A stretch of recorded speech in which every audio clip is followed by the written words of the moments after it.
صلی اللہ علیہ وسلم۔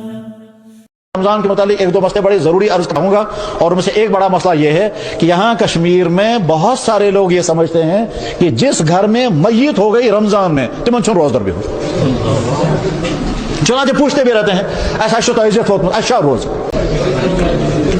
تو بہرحال یہ بات ذہن میں نہیں رہنی چاہیے، خدا نخواستہ جس گھر میں کسی کی میت ہو گئی ہو اس گھر والوں پر بھی روزہ لازم ہے، اور میت ہونے کی وجہ سے روزہ رکھنا نہ تو حرام ہو گیا، نہ ناجائز ہو گیا، نہ منع ہو گیا، نہ کوئی رخصت ہے، نہیں۔ اور المیہ یہ ہے کہ صاحب اشوت میں تعزیت، لہذا واضح بھی آیا رہا اور وُر بھی لگ رہی ہے، اور سارے محلے والے آ رہے ہیں اور کھا رہے ہیں سب کے سامنے کھول کر کے، کیا صاحب اشو تعزیت تعزیت چھو کہ جس میں دعوتیں اڑائی جا رہی ہیں، ایک غلطی تو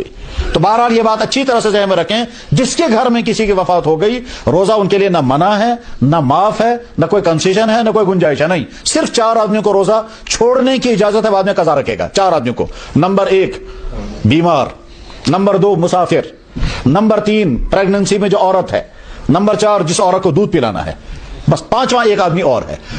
وہ بوڑھا انسان جو اتنا زیادہ بوڑھا ہو گیا ہو کہ اب وہ اٹھ نہیں سکتا ہے اور آئندہ اس کو صحت مند ہونے کی امید نہیں ہے، اس بوڑھے انسان کو روزہ چھوڑنے کی اجازت ہے۔ اس بوڑھے انسان کو اپنے روزوں کے بدلے میں فدیہ ادا کرنے کی بھی اجازت ہے، فدیہ ہے 1 صدقہ فطر۔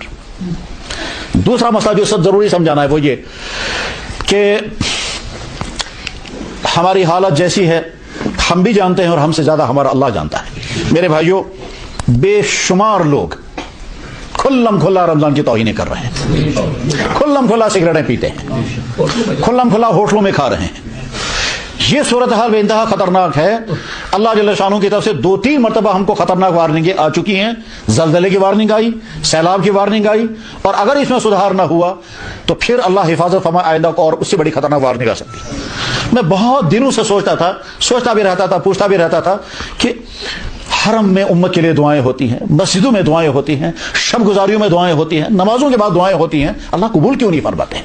ساری دنیا کے لیے دعائیں ہوتی ہیں، مسلمانوں کو ظلم سے نکال دیجئے، مسلمانوں کے حالات 200 سال ہو گئے مسلمان پنپ نہیں پا رہے ہیں، کیوں نہیں دعائیں قبول ہوتی ہیں؟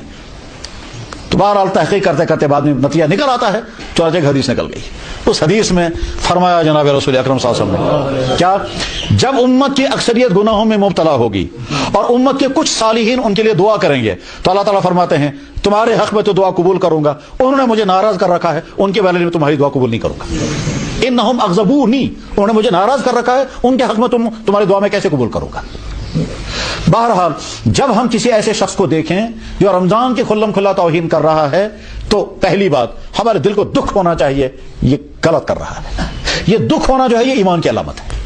اگر دکھ نہیں ہوا تو خطرہ ہے کہ ہمارا ایمان بھی شاید ختم ہو چکا ہو۔ لہذا جب اور ایمان والے کو جو روزے دار ہے، جو ایمان والا ہے، جب وہ کسی کو دیکھے گا کھلم کھلا روزے کی خلاف ورزی کر رہا ہے۔ ابھی مجھے کل میں میرے بھائی ملے، کہنے لگا جی میں نے لڑائی کی، میں نے کہا کیا ہو گیا؟ کہنے لگا میں نے دیکھا فلاں جگہ کوئی پولیس والا سگریٹ پی رہا تھا تو میں نے جا کے اس کو تھپڑ مارا، اس کا سگریٹ، اس سے سوچا شاید یہ میری بندوق چھینے گا، بعد میں لڑائی ہو گئی۔ تو میں نے کہا یہ تو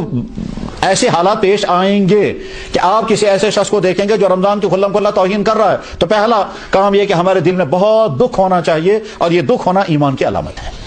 اس کے بعد پھر اگر ہم زبان کھولیں گے تو زبان کھولنے کے ہمارے سامنے 2 راستے ہیں، ایک یہ کہ اس کو ڈانٹیں، برا بلا کہیں، مارنے اٹھیں، وہ حق ہمیں نہیں ہے۔ نرمی سے کہہ سکتے ہیں کہ بھائی صاحب مائی سے آمچو،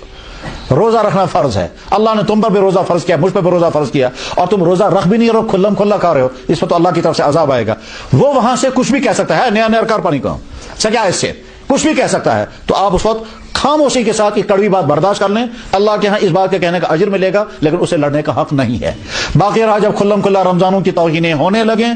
ہاؤس بوٹوں میں، پارکوں میں، ایکسکرشنوں میں، پکنکوں میں، سڑکوں پر اور کھیتوں میں، جو کھیتوں میں کام کرنے والے ہیں وہ مزدوری کرنے والے ایسے مزدور ایسا گمائشیام نہیں، صحابہ نے بھی مزدوریاں کی ہیں۔ تو بہرحال جہاں جہاں رمضانوں کی توہینیں جب کثرت کے ساتھ ہوتی ہیں تو اللہ حفاظت فرمائے، پھر تو اللہ تعالیٰ شانوں کی طرف سے پکڑ آ سکتی ہے، اور جب پکڑ آتی ہے تو اس میں وہ لوگ بھی اس سیلاب کی زد میں آ جائیں گے، اور وہ لوگ جو بچے ہوئے تھے وہ بھی سیلاب کی زد میں آئیں گے۔ ہم تو یہی دعا کریں گے کہ یا اللہ جو روزے رکھ رہے ہیں ان کے روزے قبول ہو جائیں، جو نہیں رکھ رہے ہیں ان کو روزہ رکھنے کی توفیق ملے، اور جو رمضان کی توہینیں کر رہے ہیں اللہ ان کو سمجھ عطا فرمائے۔ وآخر دعوانا ان الحمد للہ رب العالمین۔